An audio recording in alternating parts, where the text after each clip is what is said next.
भुवन पर इंद्र को बिठाया गया है। अहंकार तो आएगा ही। किसी ने बहुत अच्छी बात लिखी है कि खुदा जब हुस्न देता है तो नजाकत आ ही जाती है। अब हुस्न का मतलब यहाँ पर केवल सुंदरता नहीं है।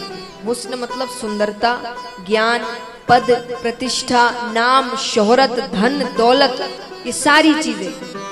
और नजाकत यानी अहंकार, कि जब खुदा जब ऐसी चीजें देते तो अहंकार आना स्वाभाविक है। सबकी बुद्धि भ्रष्ट हो जाती है कुछ समय के लिए। और हम इंसानों की क्या बात करें, अब भगवान को देखिए। भगवान जब लक्ष्मी जी से विवाह नहीं हुआ था तो कहाँ रहते थे बताइए, किसको पता है? भगवान पहले कहाँ रहते थे विवाह से पहले? शादी से पहले, चलिए मैं हिंट देती हूँ, वो एक धाम है, बैकुंठ धाम। भगवान बैकुंठ धाम में रहते थे। शादी हुई लक्ष्मी जी के साथ, फिर कहाँ रहने लगे? क्षीर सागर। किस पर सोते हैं? वो सोने की जगह है।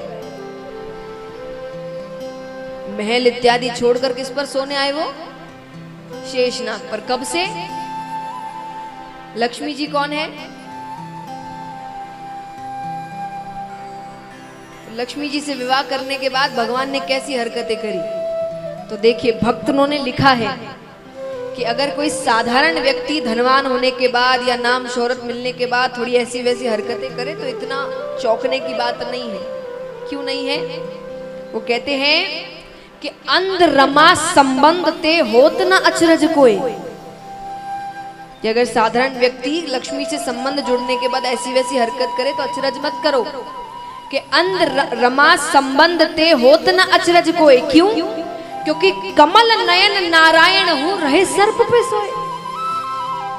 जिसके कमल जैसे बड़े, भाई छोटी छोटी आंखें हो तो समझ में भी आए भाई ठीक से दिखा नहीं, और उनके तो श्रृंगार में उनकी प्रशंसा उनकी आंखों की होती है कि कमल जैसे बड़े बड़े नैन हैं, तो इतनी बड़ी बड़ी आंखें तो शेषनाग नहीं दिखा ठीक से, उस पर सोने चले गए।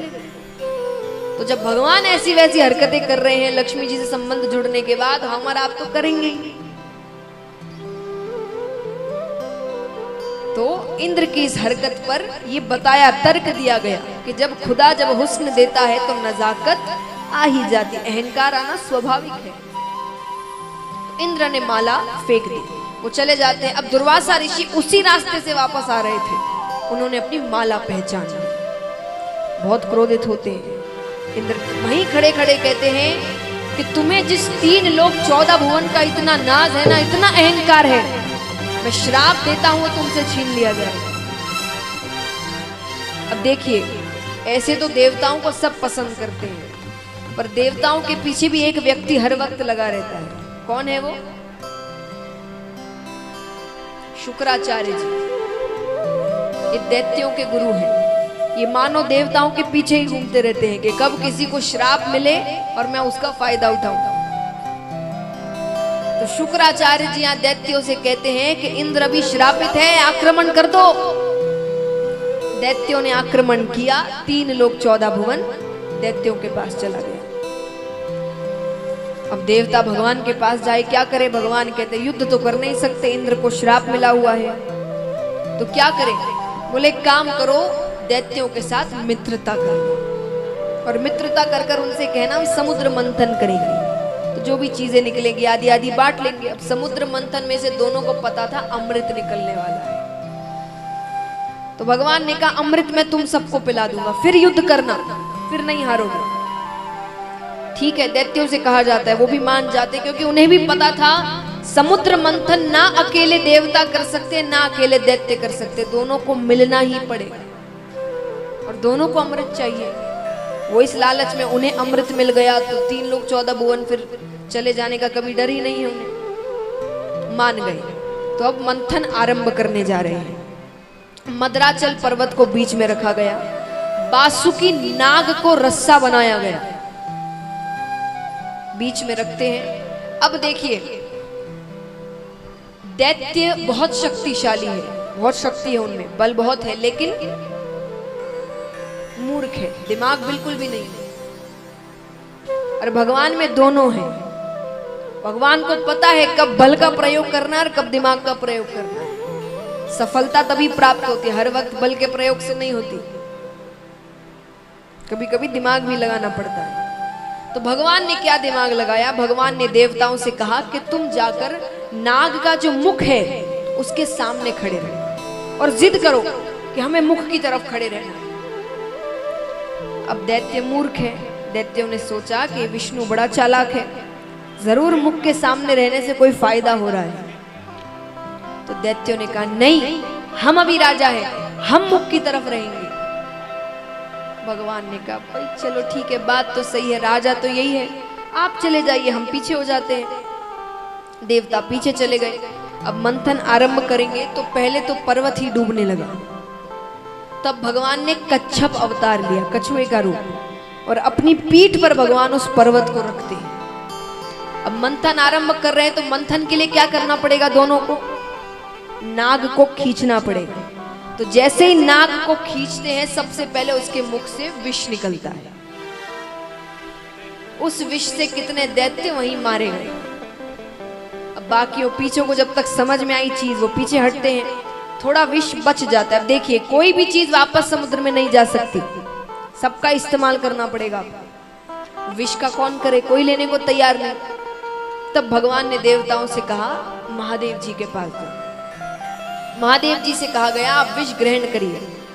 महादेव जी मान गए। पार्वती जी कहते हैं, पार्वती जी ने कहा कि देवता बड़े चालाक हैं, अमृत खुद ग्रहण कर लेंगे और विष आपको दे रहे हैं, आपकी मृत्यु हो जाएगी।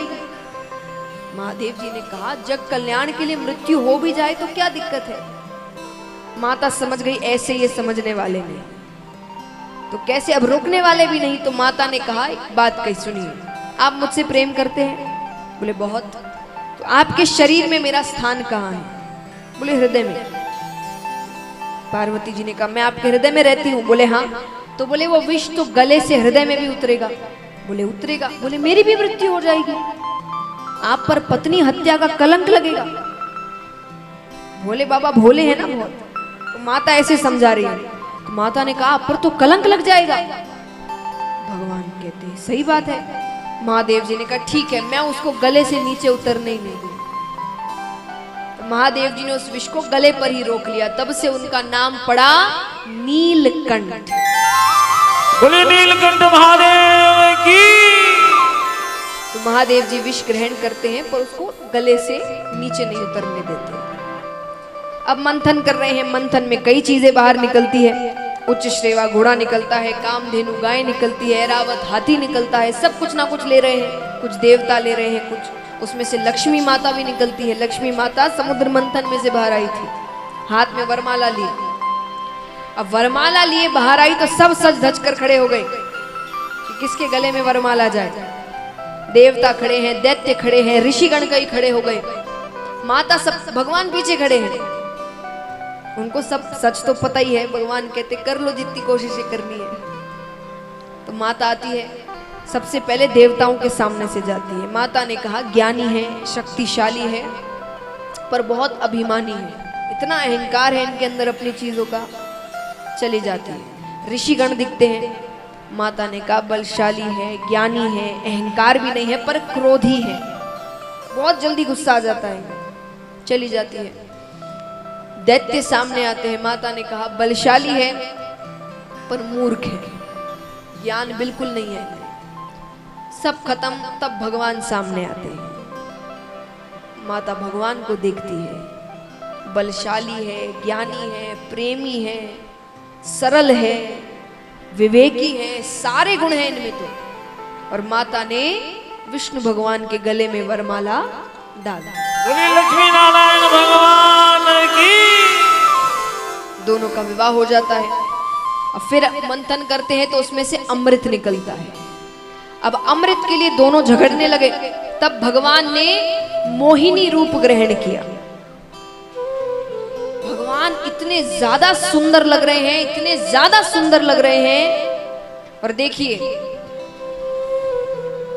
जो कामी व्यक्ति होते हैं ना, वो बाहरी सुंदरता देखते हैं। जो सच्चा प्रेम करते हैं वो आपकी अंदरूनी सुंदरता देखते हैं। तो दैत्य कामी है। अब भगवान इतने सुंदर लग रहे हैं कि वो अमृत तो भूल गए और भगवान के पीछे पीछे जाने लगे। और भगवान ने भी जितने दैत्य थे सबको मदिरा पान करवा दिया और यहाँ पर देवताओं को अमृत पिलाने लगते हैं। अब दैत्यों में से एक दैत्य थोड़ा होशियार था, राहु नामक दैत्य। उसने भगवान को पहचान लिया तो वो चुपचाप देवताओं की श्रेणी में जाकर खड़ा हो जाता है। भगवान ने गलती से उसे भी अमृत पिला दिया। अब जब तक भगवान को समझ आए, भगवान ने सुदर्शन चक्र फेंका, सर धड़ अलग कर दिया, लेकिन तब तक अमृत ने अपना काम कर दिया था। तो तब से वो दो दैत्य बने, राहु और केतु। अब यहां पर दैत्यों को गुस्सा आता है। जैसा मैंने कहा, दिमाग नहीं है, मूर्ख है। ये समझ गए हैं, जब पता चल गया कि सबने अमृत पान कर लिया है, फिर भी गुस्से में युद्ध करते कि हमारे साथ धोखा हुआ है। युद्ध करते 3 लोग 14 भुवन देवताओं के पास चला जाता है। इस प्रकार देवताओं ने अपना सिंहासन वापस लिया। राजा परीक्षित कहते हैं, तो क्या इसके बाद दैत्य चुप बैठ गए? वो हार मान लिए? बोले नहीं। उसके बाद दैत्यों ने ऐसा कुछ किया जो किसी ने नहीं सोचा था।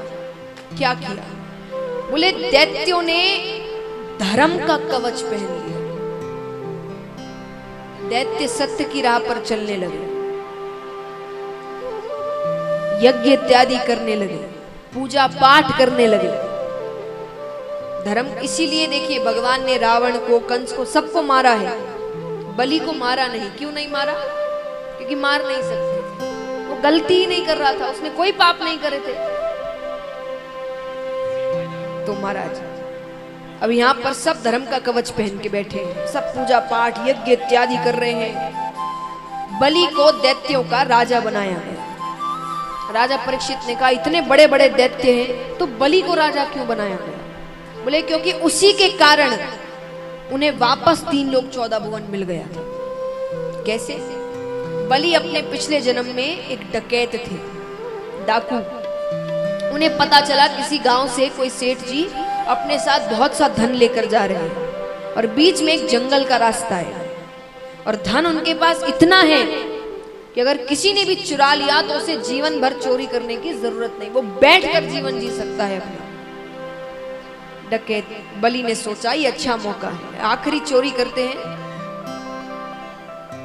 बस ये चोरी कर कर फिर कभी चोरी नहीं करेंगे। तो बलि ने रास्ते के लिए एक पोटली में 2 रोटियां बांधी कि भूख लगी बीच में तो भोजन कर लेंगे। पर चोरी करने का ऐसा जुनून सवार था, वो चलते जा रहे, सीधा जंगल में ही जाकर रुके। अब सेठ जी को आने में थोड़ी देर थी तो उन्होंने सोचा भोजन कर लेते हैं। स्नान इत्यादि कर कर अपनी पोटली खोलते हैं कि सामने से एक कुत्ता आता है, बहुत भूखा है, वो रोटी की ओर देख रहा है।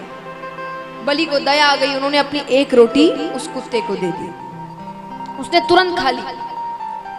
अब जब तक बलि दूसरी रोटी खाए, उसने वापस आकर फिर वो दूसरी रोटी को देख रहा है। बलि ने दूसरी रोटी भी उसे दे दी कि छोड़ो कोई बात नहीं। अब इस पूरे कार्य को करने में कुल 24 मिनट लगे। कितने मिनट? 24 मिनट, एक घड़ी यानी कि एक भूखे को भोजन करवाने में। फिर वही सेठ जी आते हैं, चोरी इत्यादि, वर्ष बीतते हैं, अंत समय आया, मृत्यु हो गई।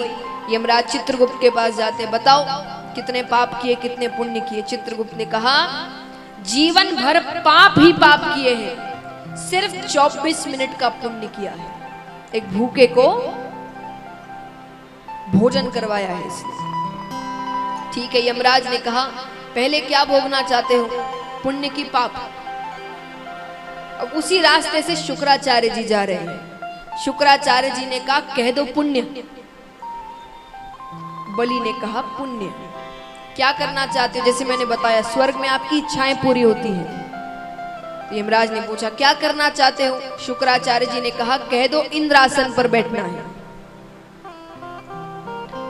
बलि ने कहा इंद्रासन पर बैठना है। इंद्र को समझाया गया 24 मिनट की बात है, उसके बाद वापस तुम्हारा ये आसन।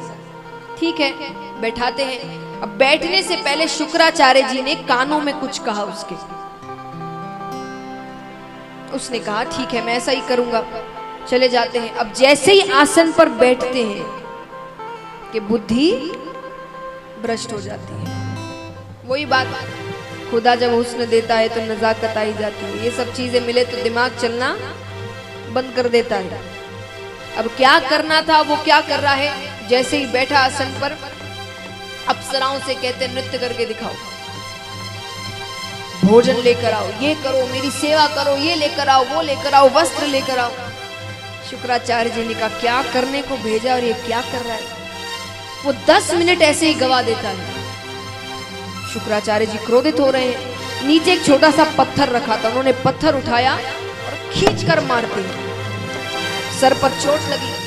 चोट लगने से याद आता है कि अरे मुझे क्या करना था। ये जो दुख संकट है ना हमारे जीवन में, ये भगवान के पत्थर होते हैं। भगवान हमें फेंक कर मारते हैं कि मैंने तुम्हें क्या करने को भेजा और तुम क्या कर रहे हो वहां पर। अब राजा बलि तो समझ गए, पर हम कैसे हो गए हैं। हमें बड़ा पहाड़ भी भगवान फेंक कर मार दे फिर भी हमें समझ नहीं आता। बलि को समझ आ गया। बलि तुरंत खड़े होते। बलि कहते गुरुजी इधर आइए।